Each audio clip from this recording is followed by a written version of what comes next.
vice-première dame Gisèle Mpela et Bahati Lukwebo ont représenté la RDC dans un sommet européen. Bon, Bahati a saigné pardon pour appeler Gisèle Mpela Mbote. Jusque-là, sans ce pardon, non, mon honte. N'a habité à saigné pardon pour Nanini. La meilleure manière d'isoler le Rwanda, c'était de continuer dans l'élan autodaki Nango. Le Rwanda, oui, mais pas le Rwanda en tant qu'ami, en tant que frère. Il a fait du Rwanda frère. Le Rwanda ne perd rien jusque-là. Ah, perd Denis. Le Rwanda ne perd rien. Le Rwanda reste et garde son influence.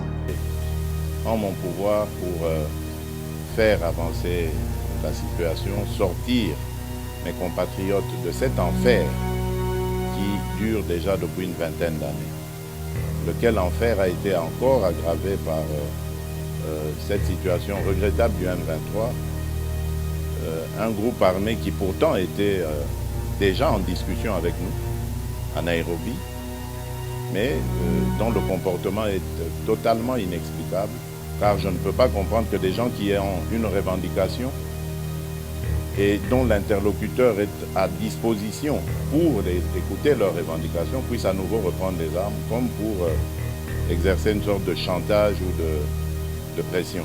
Azako regrettait d'abord pourquoi M23 et ont les mandouki pour vraiment ça qui on a pour nous bango. En tout cas les interlocuteurs na za qui on a pour nous de l'Ouest bango, mais na moni bazongi mandouki nazo regretter nazo comprendre donc Nzambe d'aider au gouvernement na armée. Déjà, tu qualifies qui va inventer comme des terroristes. Ce qu'on a comprendre, c'est que le président Tshisekedi a béni le groupe armé. Il y a une contradiction entre le gouvernement et le FRDC. Il y a des propos na Luanda. Nous devons comprendre que le groupe armé est un terroriste. Parce que na yebi peke yemo pa benga bango pe déjà ba terroriste déjà mais ndenga changer boya comme si bango ba groupe armé na zo baté a benga bango ba groupe armé pona na yebi té en fait bo expliquer nga bino batu bo tala ngai bino ba non mais faut dire ça monsieur Félix Sekedi apparemment lui ne comprend pas va lui dire ça et ça tinate le bo ça là. Nos ennemis sont connus. La vision n'a pas connue. Vous n'avez pas besoin de faire du sensationnel. Il vient ici nous brander tout la capacité de alors qu'en réalité il ne représente pas grand-chose. Est-ce que vous avez normal? L'ami de mon ennemi est mon ennemi. Je n'ai même pas besoin de vous expliquer.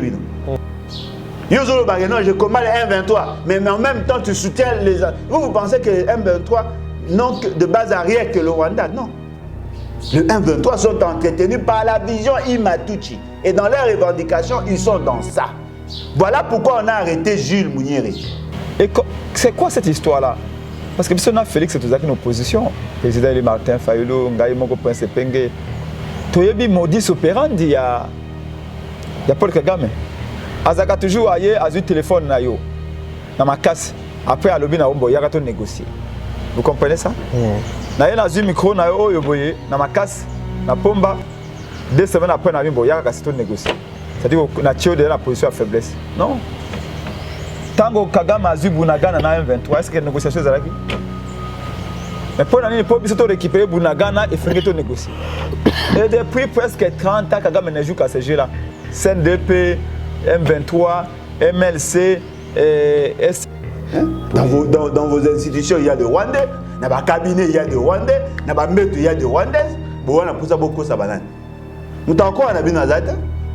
Moto a lobby na peuple congolais qui va Rwandais, ba oboma biso ba ko kanga Jules Mouniéré té.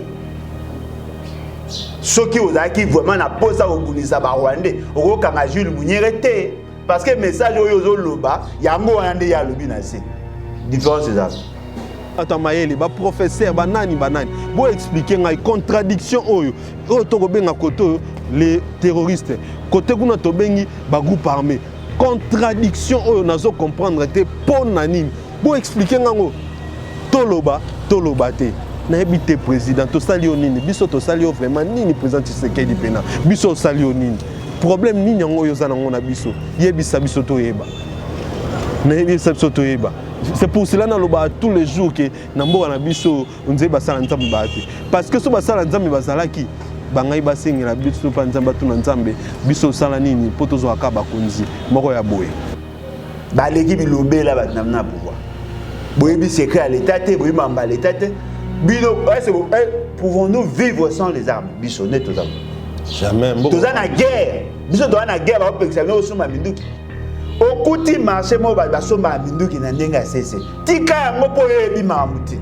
oyi mamuno esa mate oye okipalo mamususu ozui okotisi na makambo olingo wana ko bloquer OK ko dénoncer ba ko pesa ba information ana automatiquement ba comprendre parce que l'état congolais ne peut pas vivre sans les armes impossible balinga bazaka oye okoti ezaka ndenge za mon cher, moi je remarqué carburant mo ekotaka bo ebima non carburant ebima bo eta ezaka circuit za bo bato ba yela biso carburant au lecto sombara na $100 quantité de sombara bateke ya na 75 mais ba bakisaka quantité pour ebime ken eza fraude oui mais il faut yeba d'abord comment il fonctionne. Kagame a joué Gémo comme appel Olanda qui Christophe Lutundula d'ailleurs Christophe Lutundula d'accord, tu n'as pas de négociation, mais le coup là, via le gouvernement, le salaire n'a pas démissionné à l'été. Moi, à sa place, j'aurais démissionné. Mais via la retraite, donc vous comprenez. Tout le monde l'a dit avec le système Boudiakira que lui n'est pas d'accord avec ma négociation à Félix Wana, mais il a bien un demi-mot. Talat Bassisi Bakorango, M23 a félicité Félix Tshisekedi, n'a pas président africain, na Kenya. A communiqué à Kenya Zamalam. Mais communiquer en Angola, ils ont engagé Bangote. Le premier ministre des Affaires étrangères et Rwanda, on n'a jamais signé le cessez-le-feu. Et pourtant, le président Angola a eu cessez-le-feu. On se manque de nous. Il y a eu, en tout cas, l'intention manifeste d'avancer et de mettre fin à cette crise. Comme l'a dit le président Lorenzo, il s'agit de rétablir la confiance entre nos deux pays et surtout nos deux peuples.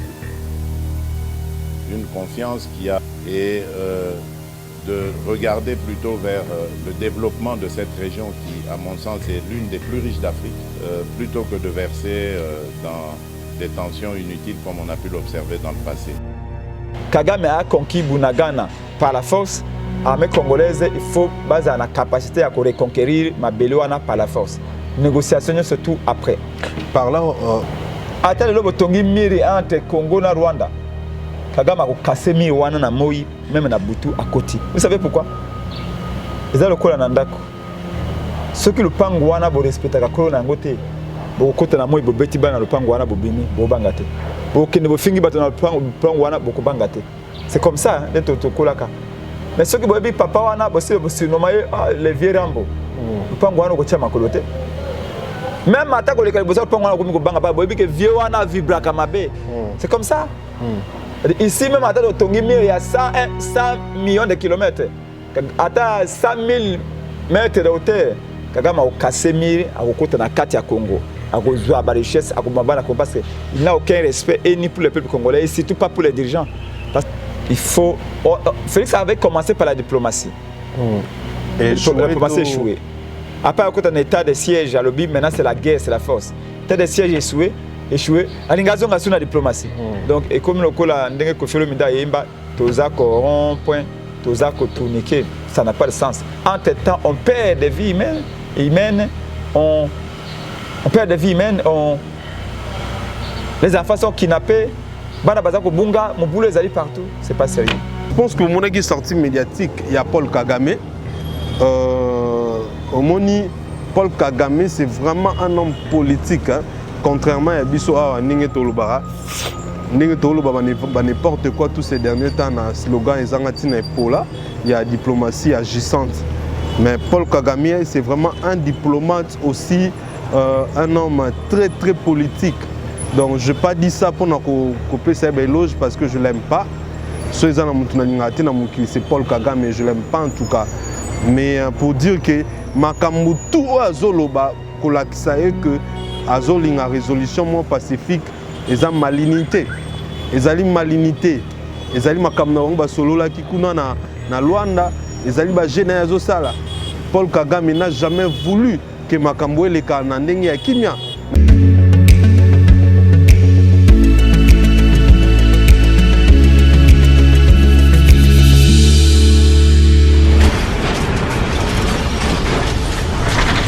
Ma Mission TV, le miroir du monde. Voilà, chers internautes fidèles abonnés, bonjour, bonsoir, bon après-midi, ça dépend de l'heure où vous nous suivez, de partout. Bienvenue dans votre émission Réflexion qui est bel et bien présentée par moi-même, Alexis Weti. En tout cas, beaucoup landabiso partout au Pesibino Mbote. Peboye mala mon émission Nabino Réflexion. Bolimbisien pour moninga na maneti na lati yango pour naza vraiment na se moi je suis en train de travailler sous le soleil et voilà c'est pour cela na lati maneti yango donc eza pour na bongo je travaille sous le soleil c'est pour ça donc voilà alors toye to solo là-bas actualité toujours yambo cannabis et belé en tout cas eza pena et belé na kolinga bongo ko banda ko tanga nan ba tweet avant tokota makasi na ba actualité na biso ya lelo namoni ndeko Pero Luara komi namoni ndeko Junior Bwanga komi donc to tanga nanu makambo ba to tanga nanu awa Pero Luara a commis Boébat, Lukobo s'excuse pour avoir pris une photo avec Gisèle Pella. Des Congolaises et Congolais qui demandent des prises de photos avec moi dans des conférences. Je ne peux les refuser, même quand je ne les connais pas bien.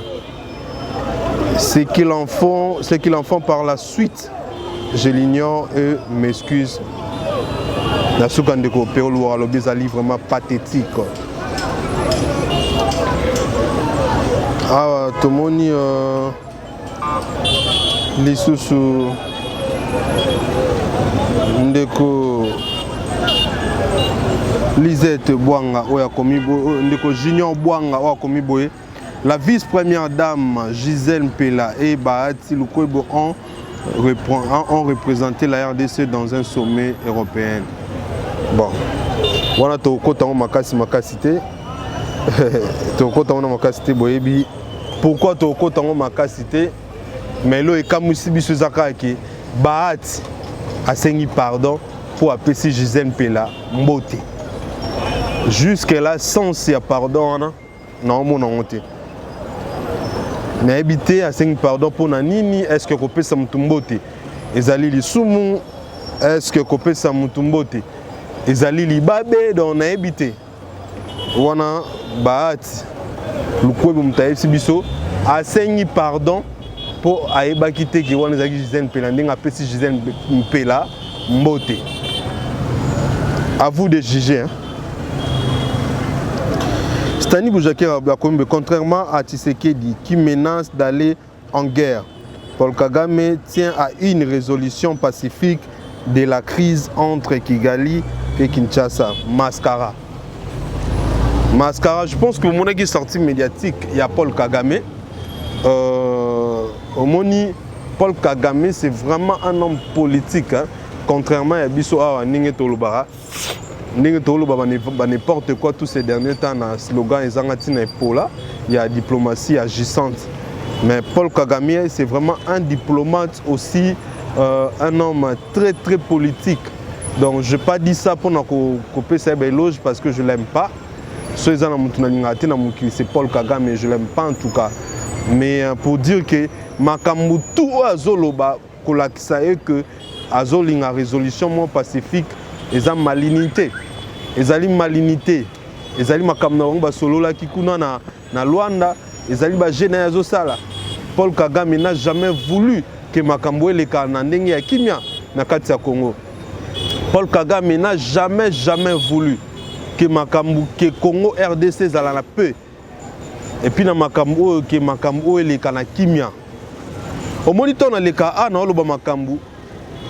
Na lingna rappeler na bato, na rappeler ba talibans, ba tribalistes pour ne pas citer ba kola bato, mais ba tribalistes na ba talibans. Parce que si on a cité ba kola dans la moi temps parce que engelo bate ki ba Congo tout baza ndenge moko to ba luba tout ba ndenge moko to bangala tout ba ndenge moko ba swahili moko tout ba ndenge moko ba bina règle tout exception ezala kaka. Alors la carte ba luba exception ezali prévane to na bibi kapinga muluba consciente. Donc toi là bato quoi ba luba consciente ba za ebele balanda biso même na ba chaîne na balanda surtout nga et ba soutenanga ba encourager nga en tout cas wala na benga bango ba luba consciente bato yo bazali pena ba vrai congolais ba pro Congo ne tolobaka na makila pena ya ba congolais na ndenga solo.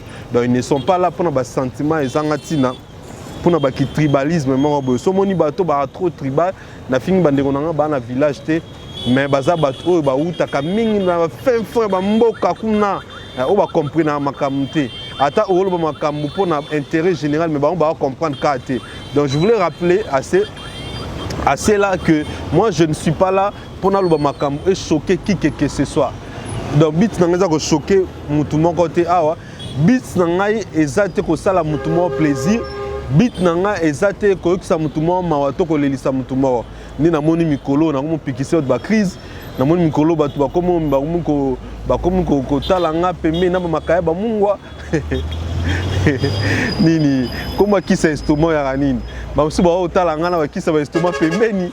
Donc moi je ne suis pas là pour nabino, je ne suis pas là pour na ti o ku fono na AVC pamba na moni ba aventurier mo boye ba aventurier pena ba aventurier à makasi ba benganga po ba intimider nga yo dans moni bino ba intimidation na bino bo sala na boy baki le cas et c'est lo tenga na mwana kin na mwana kin makasi na dans mwana kin na makasi pena makasi dans mamtu bo lo bana ba villageois na ba musu mambolo bana zanga tina le cas.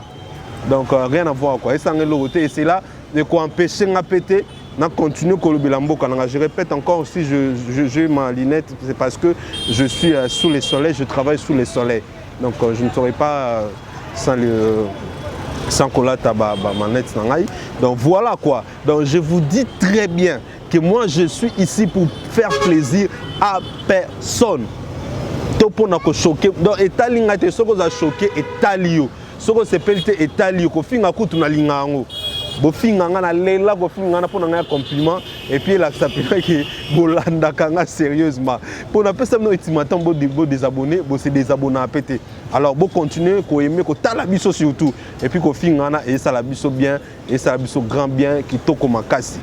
Donc voilà, moi quand je parle de Tshisekedi Fachi, oui, il faut na loba pona parce que quand il est là, il faut avoir sensé il y a quoi assumer ba responsabilité na il y a comment qui wana te pour asala ba voyage na ndenge to loba chaque jour ba voyage na touristique et biso to permettre ngo il y a za wana te pour tout monde qui a no mara ba belle sœur na ba beau frère na ba ambassadeur non biso to ko permettre ngo te est-ce que boy quitter que maman mo benyake ou maman nyakeru moko boye pam na kati ya famille nyakeru a combien ambassadrice ya Ghana boy ki ngo te boye bien ngo te que ezana ambassadeur mo na Kenya azan nyakeru John nyakeru boye bien ngo te non biso to vanda na te to mona mama bongo to vanda toloba te et puis ambassadeur na Kenya John nyakeru wana abisa $20,000 boye cash a Kabila batu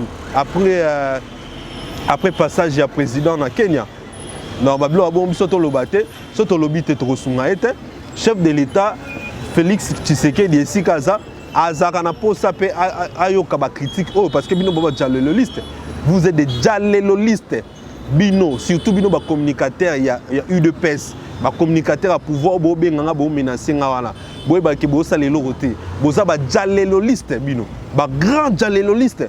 Donc vous êtes là pendant que ça président qui monte bien donc même erreur nazo sala même mabe wazo sala bino bozana pona bolo ba ka eza bien alobi bien azongsi bien asote bien ya ngomoni bokanga na mitambu na bino motamo mwa Rwanda et India bokanga maki pourquoi parce que boza ba jaleloliste alors ne voulez pas que ne voulez pas que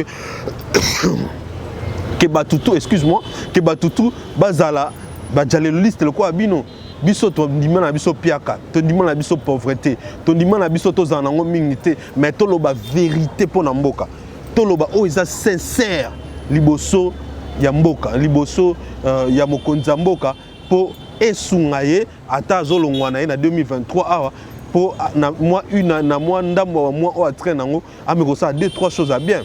Et puis dans l'année électorale à profiter malgré ça année électorale à ça attendre bien pour ne pas à côté na somme na histoire sombre ba congolais non.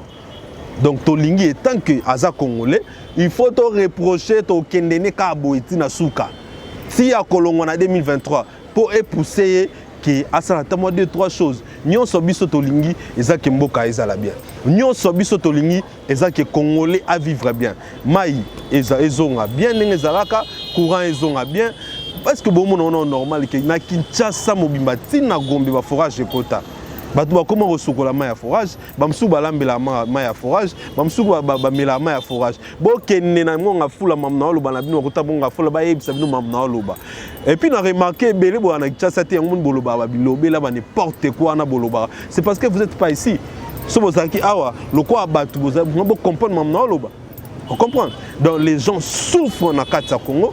Les gens basés dans il y a des difficultés énormes. Et nous, on ne peut pas rester là. Étant que journaliste, non,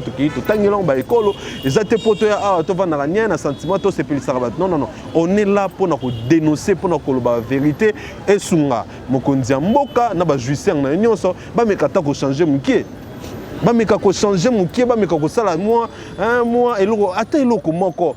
Comment est-ce que vous avez pouvoir pendant 5 ans de l'Oromogoté?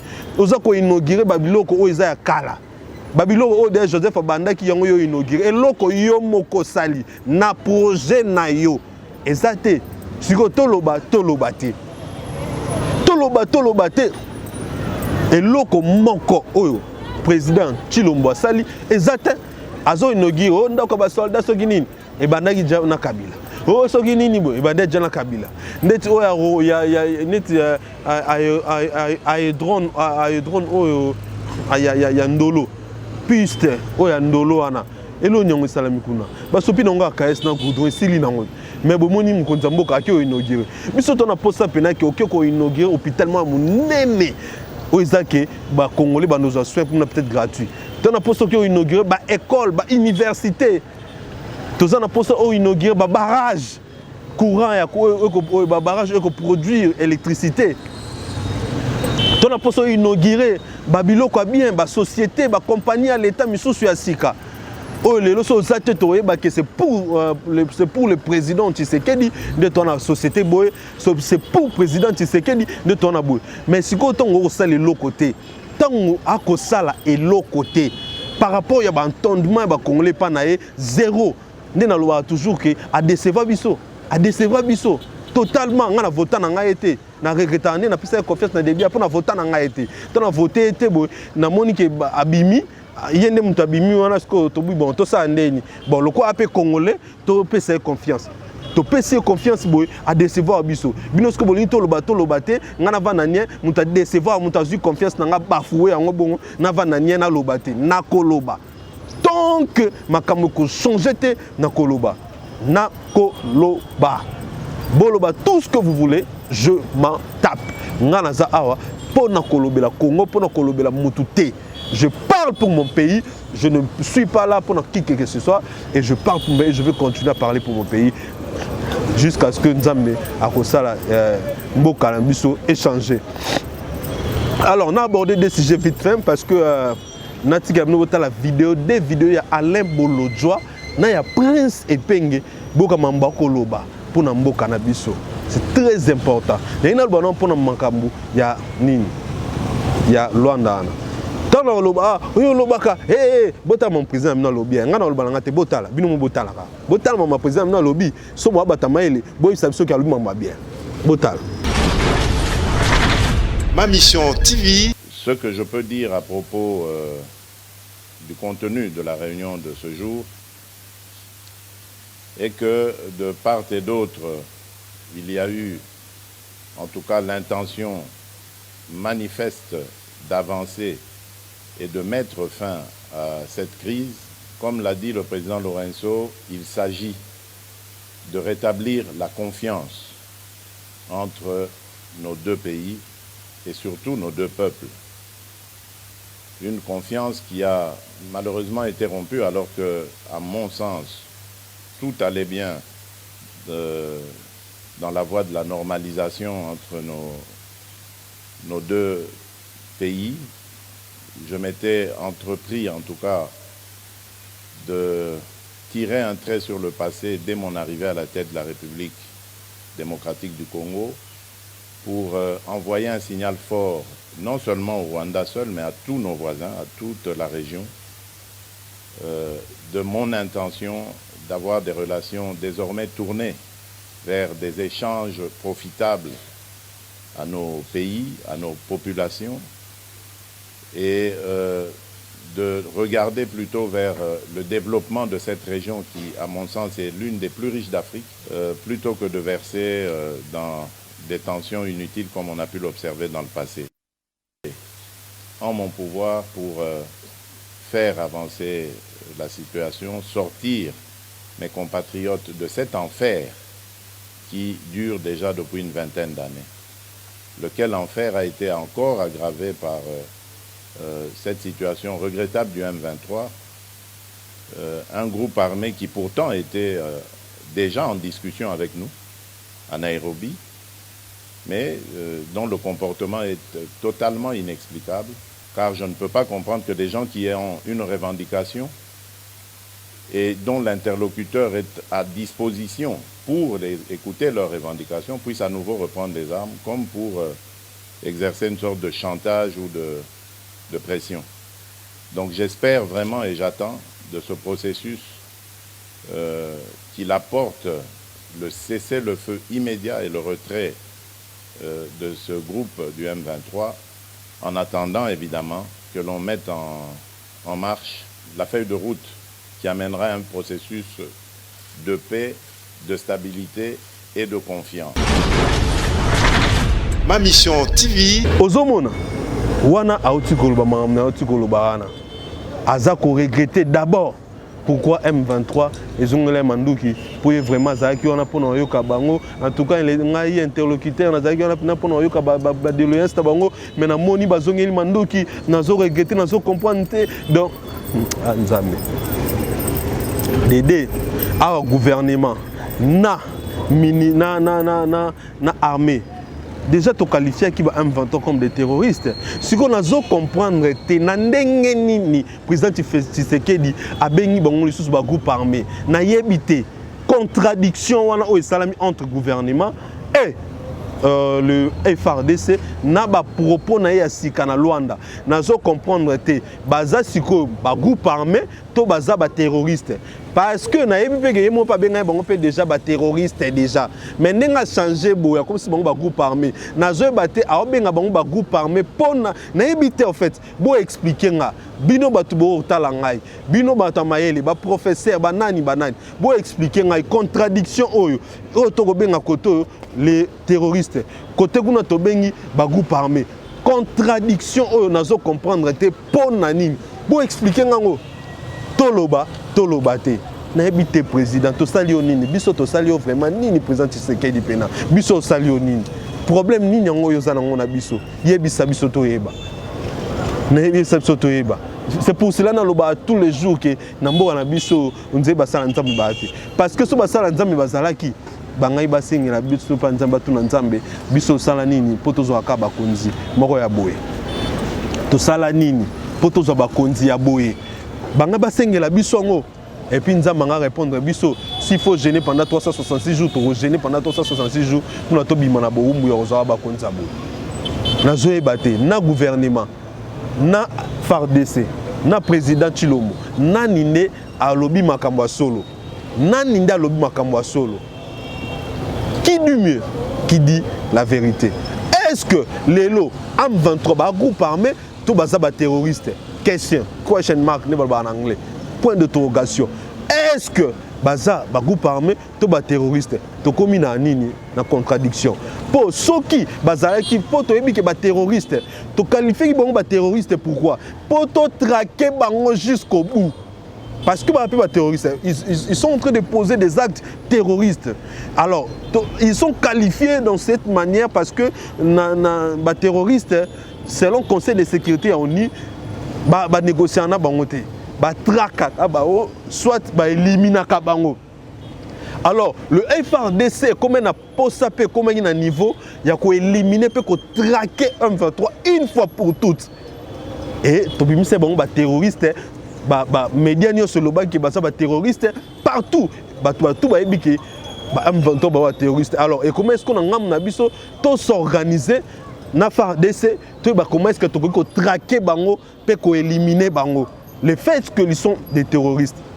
Na Luanda, président Tshilombo qui a lavé bango, a béni bango, groupe armé. Président Tshilombo, na Luanda béni bango groupe armé. Siko, ba médias internationaux et relayé en lisusu, n'engi a béni bango groupe armé.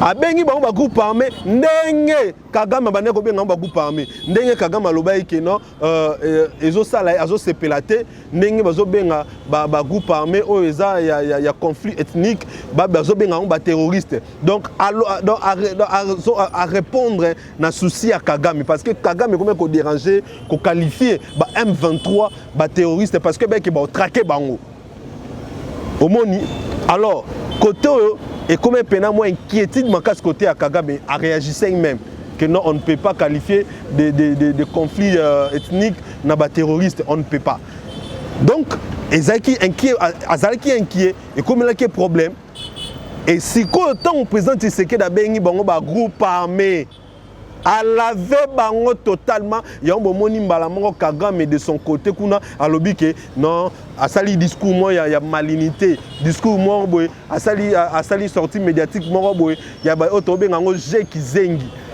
il y a ba vente il y a matuvi il y a je ki zengi pour entendre biso que oh non voilà ndenge toza boye biso tolingi kimia pourquoi ba laveler no banana et M23 pourquoi M23 ba banana o ba benga ba terroriste ba laveler bango ba komisi bango ba groupe armé ba zongisi bango ba groupe armé et moi de son côté avec beaucoup malignité dans un document boye ana kin document Kagame wana donné habité au Saranate alors azui la malignité a sali sortie médiatique pour nous flouer pour nous dire que voilà moni tozo lukato sala on a ninga kimia mensonge ne konangai makambo boye to lobate est-ce que vous savez comment ça fait mal est-ce que boyebi pourquoi biso to lingate que to demeurer dans situation wana.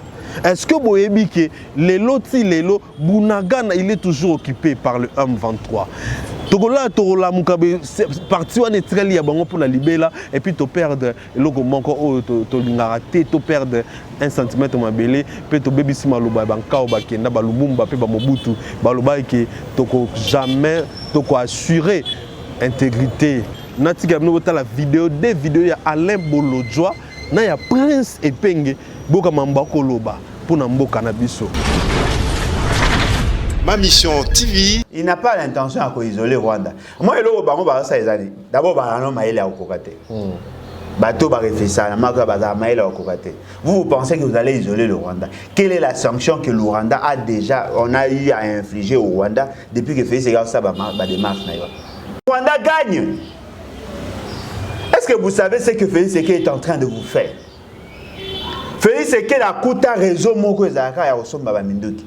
A eu information à Kenango ko isa ba non voilà si je combat Kabila parce que à côté ça ba arme azako linga ko déstabiliser pouvoir il a créé un réseau ba arme ko par de manière frauduleuse et tout ça il donne l'information au Rwanda. C'est le Rwanda maintenant qui a pris les informations avec des démarches et comme il a nouveau un conseil de sécurité, ils ont insisté encore sur la vente. En tout cas. Non, c'est ça, c'est ça là des réalités. C'est-à-dire que M. Félix Sekedi dans cette maladresse de la gouvernance, il a posé des actes contre nous.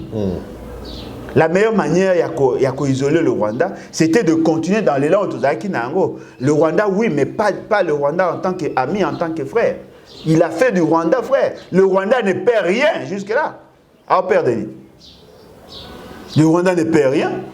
Le Rwanda reste et garde son influence. Mais il reste que place vous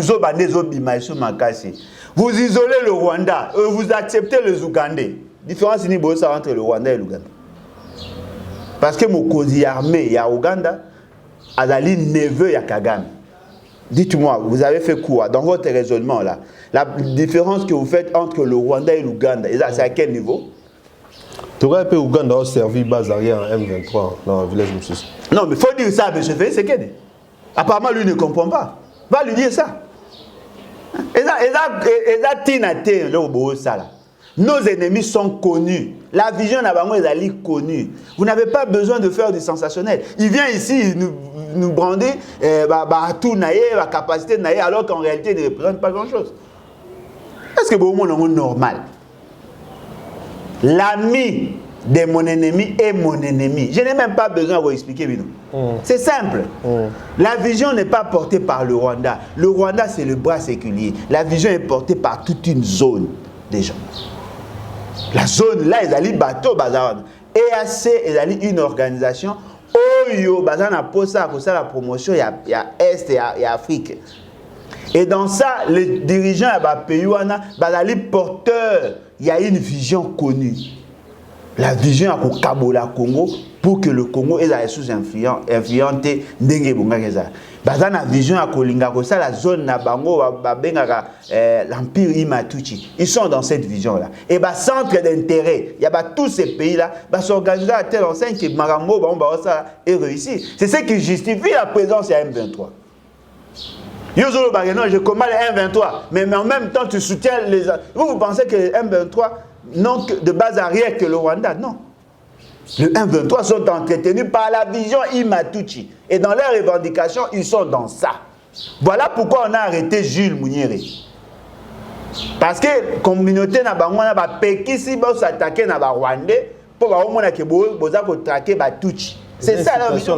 Pour une incitation à la haine, t'es pas parlé. Non, mais incitation à la haine contre qui? Contre le Rwandais, est-ce que le Rwandais bazar? Non, mais attendez. Incitation à la haine contre le Rwandais. Mais ce fait, c'est combattre. Il y a un but qui a beaucoup de Rwanda. Si il y a beaucoup de Rwanda à côté à point, mais Rwandais bazar. C'est ce que Gilles veut vous dire. Les Rwandais sont ici chez vous. Même dans Bambeto, Nabino Rwandais bazar. Naba Rwandais bazar. Si il y a un Rwandais kuna, mais bazar na bango ici comme. Oh quoi on a? Abangi xénophobie que tu non mais quand lui refuse le Rwandais venir ici, il veut dire quoi à la population? Que ce sont les Rwandais qui nous tuent. Alors pourquoi tu dois sécuriser? Que les Rwandais tu n'as pas testé, il y a qui Rwandais au monde, tu as ta et sonné Rwandais ta, basé belé n'est pas ça. Ta là Rwandais ben Rwandais tu ils entretiennent le Rwandais. Il faut appeler ça ordre que ba bazan ba Rwandais là. On appelle ça ordre après ça, il y a un endroit au Kabola Libala. Après ça, pas les ébélés à Rwandais, dans vos institutions, il y a des Rwandais. Dans vos cabinets, il y a des Rwandais. Dans vos maîtres, il y a des Rwandais. Bon, on a poussé beaucoup ça banane. Nous avons encore un Nazata. Mouto a lobby na peuple congolais qui va Rwandais, ba oboma biso, ba okanga Jules Mouniéré. Ceux qui ont acquis vraiment na posa au Bunisa ba Rwandais, okanga Jules Mouniéré. Parce que le message au Loba, il y a un mot à dire le binacé. Différence c'est ça. Non, Rwandais va cotater, mais Boana Rwandais ici comme même bateau ça et la Rabaza na service à Rwanda. Aux en a bango ici comme. Na quoi monsieur Félix, c'est impossible. Moi j'ai été vacciné. Qui sert la République? Nous avons servi la République à Rwanda, il y a un vide. Félix est la président des faits. L'État a dans mon constat. C'est simple.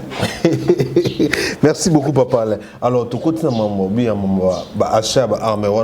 La fois passée, tu as le Conseil de sécurité à ONI, lobby que non, les bosseux Bimaki qui va prolonger les bisous une année embargo. Mais après, tu as que lobby te embargo, lobby que ceux qui te sont mindu qu'il faut ONI à la notifier. Donc, il faut que ça à chaque fois que tu as l'achat, il y a des armes. Avant que ce moment, il faut des autorisations. Peu mindu qui nini bo somba. Ceux qui va bien qui va bo somba mindu il faut des autorisations. L'État au boyandé. L'État au boyandé parce que le marché il y a des armes et réglementées, ils allaient réguler naturellement. Ceux qui va bien ceux que non voilà, bo somba mindu il faut qu'il y ait des autorisations. Et ma base à wapi. Mais ma base cause à la mingité pour l'année parce que vous avez le droit il y a Rosomba Mendoki. Mais ce n'est pas ça la réalité. Okay. Ce n'est pas ça la réalité. La réalité est que il y a des armes au besoin de Rosomba. C'est ça, c'est simple. Si on a il y a police, il y a police, on a pas qui est venu facilement parce que il y a des balibara. Batikara ba pesa autorisation dans l'état a grosso modo qui ba instrument pour la police. Mais pour l'armée, ils ont serré le marché, comme même à niveau à sanctionner ba pays oyo ba sungara biso to somba ba arme na marché noir. Ne tous auto na difficulté pour aller bilobela. Ba l'équipe bilobela ba na pouvoir. Boyebi secret à l'état te boyebi mamba l'état te. Bino pouvons-nous vivre sans les armes biso ne tous auto. Jamais. Tous en guerre. Biso to na guerre ba examiner au somba minduki.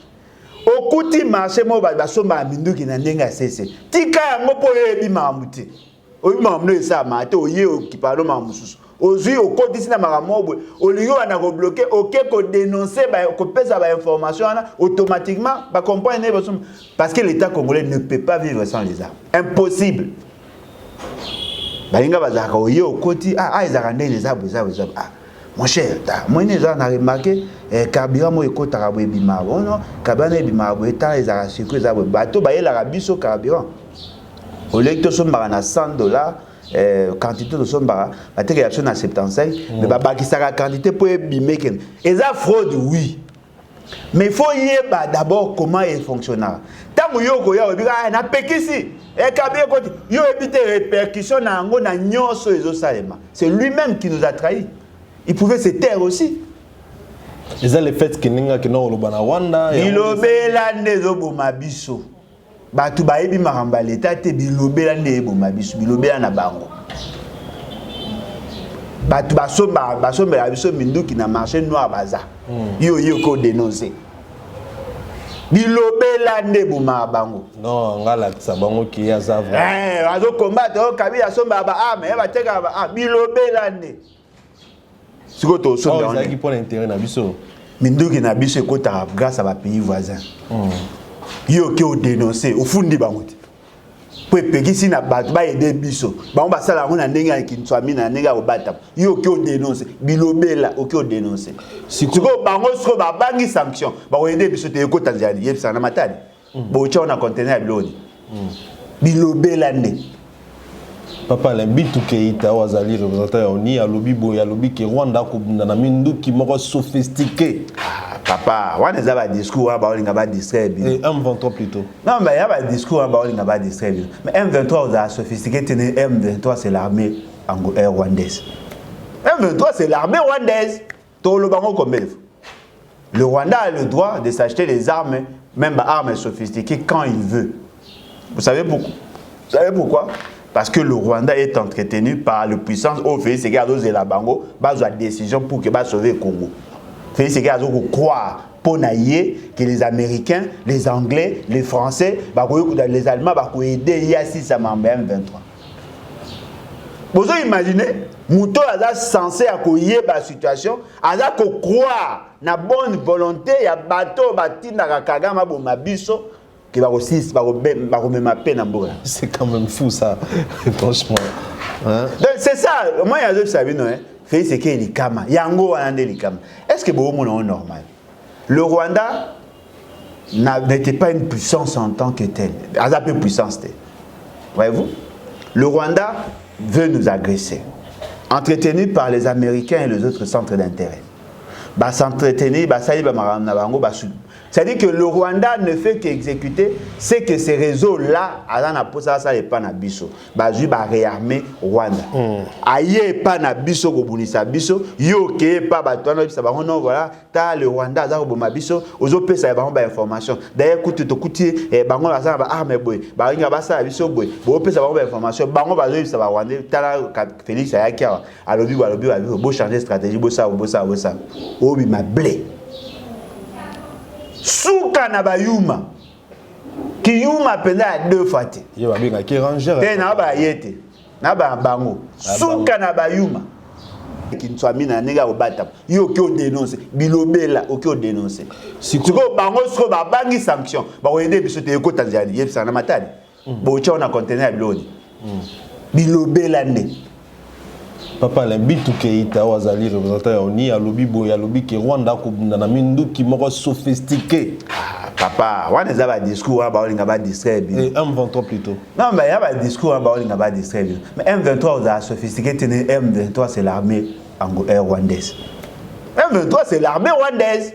Tout le bango comme le Rwanda a le droit de s'acheter des armes, même des armes sophistiquées, quand il veut. Vous savez pourquoi? Vous savez pourquoi? Parce que le Rwanda est entretenu par la puissance au Félix Tshisekedi de la Bango, base la décision pour que va sauver le Congo. Félix Tshisekedi croire pour naïe que les Américains, les Anglais. Ma mission TV. Donc ça dit que na l'accord à Kenya, l'accord à Angola, Félix a commencé M23 un groupe armé congolais à nationaliser Bango. Alors qu'elle a en contradisant l'armée et le gouvernement qui disent qu'ils allaient un groupe terroriste. Côté en tout cas population il y vraiment ils ont moins éclaircissement. Donc comment maintenant il y a que négocier un groupe terroriste parce que le lobby du groupe terroriste et le lobby du groupe terroriste en papa na Bango de Kagame. So négocier na Kagame, so négocier un groupe terroriste. Alors que les Américains vont négocier avec un groupe terroriste, soit battre Bango, soit capturer Bango de Bazagna Benalden. Et c'est quoi cette histoire là? Parce que si on a Félix c'est tout ça qui est en opposition, le président il est Martin Fayulu, Ngaï Moko Prince Penge. Toyebi modus operandi il y a Paul Kagame. Azaka toujours aye azu téléphone na yo. Na makasi. Après à lobby na ombo ya ka négocier. Vous comprenez ça? Na yena azu micro na yo oyo boye na makasi na pomba 2 semaines après na bimbo ya ka to négocier. C'est-à-dire na tio de la position à faiblesse. Non. Tango Kagame azu Bunagana na M23, est-ce que négociation zalaki? Mais pour l'année, il faut récupérer Bunagana et finir de négocier. Et depuis presque 30 ans, Kagame ne joue qu'à ce jeu-là. CNDP, M23, MLC, SCD, KML, LCD, NE, LCD Goma. C'est toujours même opérateur. Kunda Bantoire, Moutebusi, c'est toujours comme ça. À quoi il y a pas de besoin de m'abeler, à part bon, toi, tu négocies avec Nabino. Oyo, je suis méchant, nanda ko moi singa tanda ngana singa. OK, nangwe pas na pas au commissaire ngo ya Apollo be auto négocier pour na zong serao. Et à ce moment-là, ngana ko négocier na personne bloc yo lengi pour zong serao chemin nanga. On peut pas échanger notre terre comme contrepartie à la paix. Nous avons droit et à notre terre et à la paix. Si notre terre. Point barre. Mais M23 lobby qui fait des routes à Luanda et Talibangote, écoute tous les lots déjà qu'on a les sous-mancas à FRDC. Mais pour vous dire que Kagame a joué Gémo comme Abbé, Olanda qui souffre le Tundula, d'ailleurs qui souffre le Tundula, a d'accord, tu n'as pas de négociation, mais le coup là, via un gouvernement, à un salaire, il a démissionné à l'été. Moi à sa place, j'aurais démissionné. Mais Vieta a une retraite, donc vous comprenez. Le Tundula l'a dit avec le système Boudiakira que lui n'est pas d'accord avec ma négociation à Félix Wana, mais il a bien un demi-mot. Basisi Bakorango, M23 a félicité Félix Tshisekedi, n'a président africain, na Kenya. A communiqué à Kenya, mais communiqué à Angola, ils ont engagé Bangote. Le premier ministre Affaires étrangères et à Rwanda, on n'a jamais signé le cessez-le-feu. Et pourtant, le président Angola a dit cessez-le-feu. On se manque de nous. Voilà comment les âgés qui zengi bako salabiso. Entre-temps, bako récupérer le territoire et nos frères sont sous occupation rwandaise. Je dis bien sous occupation rwandaise. Tout ça à cause de Félix. Soit par mollesse et régime naïe, soit par complicité ou négligence naïe ou incompétence naïe. Dans tous les deux cas, Félix n'est pas à la hauteur de sa tâche. Voilà pourquoi tout le monde. Le problème est à propos de l'eau, et faiblesse et à leadership. Il faut un leader où on a Trump et Martin Fayulu. Où azali comme on a vision 180 degrés à monde. Il y a géopolitique, il y a géostratégique, il y a des jeux et enjeux dans la sous-région. Ce qui étonne, c'est que Félix Azalokola, c'est comme si le Congo commence à exister avec l'arrivée de Félix au pouvoir. C'est comme si le Congo n'a jamais eu d'histoire. C'est comme ça qu'il a dit devant les rois des Belges, Tobo c'est l'histoire du Congo. En contredisant le Mumba. Parce que le Mumba disait non. Bobo c'est une histoire à Congo, histoire coloniale, Bobo c'est un Congo. Le Congo ne commence pas à exister avec l'arrivée de Chilombo. Le Congo a existé, le Congo existe et existera jusqu'à la fin du monde. C'est comme si Ayebakite, j'ai Kagame Kuna. D'ailleurs, cette ignorance-là qu'on dit appeler Kagame frère et ami et un allié sérieux, nécessaire. Alors que nous savions, et nous, Martin Fayulu n'aurait jamais dit ça. Et Peng n'aurait jamais dit que Kagame était un allié sérieux, nécessaire. Donc il a été dans le passé. Un homme comme Kagame ne peut pas changer du jour au lendemain, parce que c'est Félix pour la beauté de Félix, non. Kagame a une logique qui n'a absolument rien à voir avec ce que nous pensons de notre pays. C'est pourquoi dans le Bina, on n'a pas négocié nos territoires. Les Congolais n'ont pas négocié les territoires. Donner une partie du territoire en échange de la paix. Nous avons les droits, et à nos territoires et à la paix sur nos territoires. Point barre. Et donc, l'armée congolaise et sénégalaise a mobilisé. D'ailleurs, nous, président Élie Martin Fayulu, Lamuka Adolphe, nous tous, c'est nous qui avions commencé à mobiliser l'armée. C'est nous qui avions dit, celui qui veut la paix ne peut pas la guerre. La meilleure attaque, c'est la défense. Bisso et Sénégal peuvent peut-être mobiliser derrière l'armée. Kagame a conquis Bunagana par la force. L'armée congolaise, il faut baser la capacité à reconquérir Mabelouana par la force. Négociation, surtout après. Par là, on sa raison, moi, je suis Kadhafi, tout le temps, que la négociation, on est à distraire Félix Antoine Tshisekedi, il y a proposé à Félix Antoine Tshisekedi qu'il y ait de son côté, à Mimango mais à préparer vraiment Bitumba Makasi na Rwanda. Dans la Mouka, tout le bas qui Ango, même dans le de Congo, tout le bas qui Ango était à ce stade. Seule la force peut faire la différence.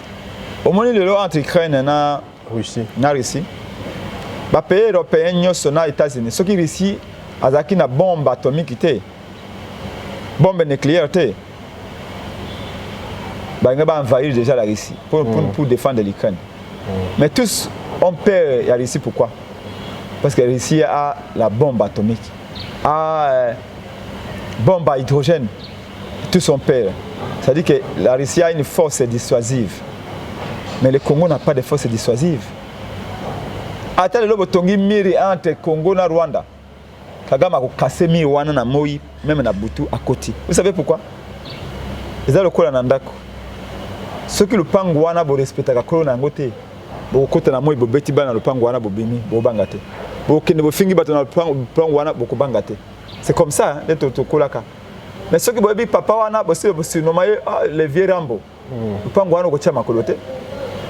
Même attaque les calibos le pangwana ko mi ko banga ba boyebi que vieux wana vibra kamabe. C'est comme ça. Ici même à Tongi, il y a 100 millions de kilomètres. À 100 000 mètres de hauteur, Kagame a cassé mille à côté de la carte à Congo. À cause de la richesse, à cause parce qu'il n'a aucun respect et ni pour le peuple congolais et surtout pas pour les dirigeants. Parce que il dit que les dirigeants congolais jusque-là, à part Mobutu, tout au Baïwana, tout ça, Kagame a contrôlé, Kagame a sponsorisé, on peut pas comment pouvoir, y compris Félix Tshilombo. Kagame a parrainé. C'est pourquoi tout le but, tous les gens fondamentaux, tous les dirigeants légitimes. Ata azali ko mesurer 1 mètre. Ata konda lokola singa ya matembele. Mais dirigeant wana akoza munene na miso Kagame pambate auti pa ya peuple. Et c'est ça ce que nous préconisons. Et on peut insister si ba élection malonga ba réforme malonga koloba. Ceux qui tolingi beaucoup na biso, ceux qui vraiment Félix Azaki moi na Tshisekedi idéologiquement. Même la tricherie, elle a préparé, le glissement préparé, ou elle a préparé en côté. Parce que elle a sambu sa combo, il y a des perspectives comme papa naï. Alors qu'il fallait faire tout pour nous le vous maintenant perdre des pouvoirs, maintenant gagner honneur la famille biologique et famille politique naï. Pour ensemble à combat papa naï. Donc ici, ces faiblesses mollesse à Congo manque de leadership au sommet de l'État. Des à côté d'absence locaux. Donc pour Nabiso, effectivement, dans le il faut. Félix avait commencé par la diplomatie. Et la diplomatie échouée. Après, quand on est état de siège à l'objet, maintenant c'est la guerre, c'est la force. État de siège échoué. Alingazon a la diplomatie. Donc, et comme le col a ndenge kofelo mida yemba, toza rond point, toza tourniquet, ça n'a pas de sens. Entre temps, on perd des vies humaines, on perd des vies humaines, les enfants sont kidnappés, bana bazako bunga, mon boulot les alliés partout, c'est pas sérieux.